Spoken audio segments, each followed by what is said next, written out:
B3. Di sini ada teman saya. Perkenalkan nama saya MC Sidapangkama.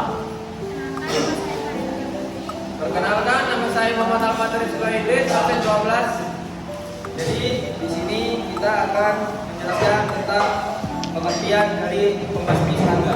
Ya, jadi di sini saya akan menjelaskan tentang pengertian B3 pembasmi serangga.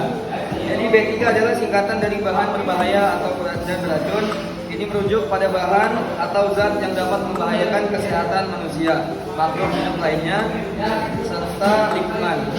B3 dapat berupa bahan kimia, biologi, atau fisik yang memiliki potensi untuk menyebabkan kerusakan atau ancaman ketika terpapar dalam jumlah tertentu. Pengelolaan B3 sangat penting untuk mencegah dampak negatif, baik melalui paparan langsung, limbah, atau kecelakaan yang melibatkan bahan tersebut. Dan jenis B3 dapat dibagi menjadi beberapa kategori. Salah satunya bahan kimia beracun seperti pestisida. Pembasmi serangga atau pestisida dapat berdampak buruk bagi kesehatan manusia dan lingkungan. Pembasmi serangga adalah bahan kimia yang digunakan untuk mengendalikan populasi serangga yang dianggap hama. Jadi ini adalah contoh pembasmi serangga atau bisa dibilang juga pestisida. Adalah salah satunya seperti ini, anti nyamuk yang biasa nyamuk disebut sebagai hama atau serangga yang mengganggu.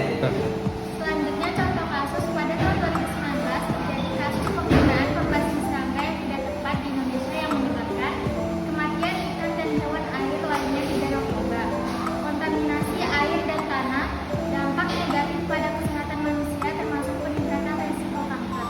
Bagi manusia, pembasmi serangga dapat menyebabkan keracunan, gangguan pernapasan, iritasi kulit, dan gangguan sistem saraf.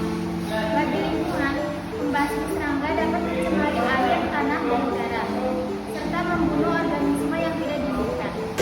Dampak lingkungan. Penggunaan pestisida yang berlebihan dan tidak tepat dapat berdampak negatif bagi lingkungan seperti satu, pencemaran tanah. Pestisida dapat mencemari tanah dan merusak kualitasnya. Dua, pencemaran air. Pestisida dapat mencemari air, tanah, dan air permukaan seperti sungai, danau, dan waduk. Tiga, pencemaran udara. Pestisida yang menguap dapat tertiup angin ke area sekitar mencemari udara. Empat, kerusakan ekosistem. Pestisida dapat mengganggu rantai makanan, merusak tanaman, dan menghilangkan plasma. Lima, hilangnya keanekaragaman hayati. Pestisida dapat menyebabkan kepunahan predator dalam ekosistem.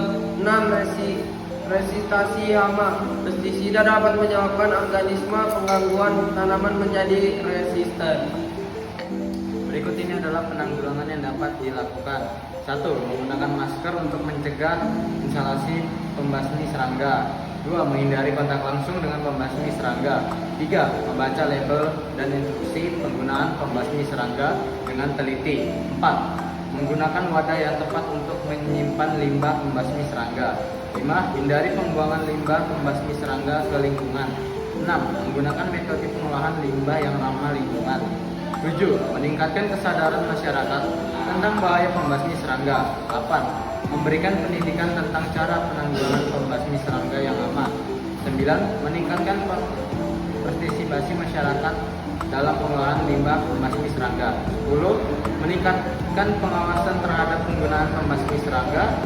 11. Menerapkan regulasi yang ketat terhadap penggunaan pembasmi serangga.